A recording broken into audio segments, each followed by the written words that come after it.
The first stop, actually, it was a yoga studio. At the time, I was in Philadelphia, and that was actually the oldest yoga studio in Philadelphia. I didn't know at the time because it was close to where I live, and I'm like, okay, let me see, And I What's love up doing here? Yeah. yoga.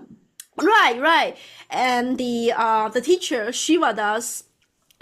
He recommended me to join the yoga teacher and meditation training program, Hmm. and I just feel a pull to join.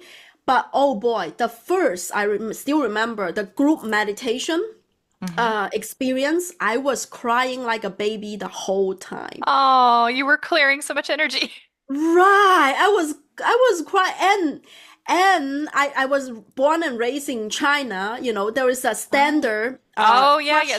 Lots of question programming answer there. is like there was no ghost, no God, no nothing. I did not raise religious at all. Mm. Ah, But okay. the whole time while I was meditating, there was someone, I know it was Divine Mother, was holding me and was caressing me the whole damn time. And I'm like, Mm-hmm. no, this is like nothing that I've learned from the system before was correct. Because that was my direct first experience of something greater than me was holding me the whole time during Mm. the meditation with a group of strangers. It's like, I don't even know them, but I was like, you don't normally cry in front of strangers, you know what Right. I mean? Oh, yeah. And I was like sobbing. Oh Hmm. wow. From that on, meditation becomes my medication.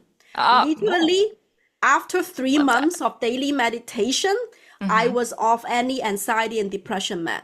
So that's my takeoff to my Mm. spiritual journey.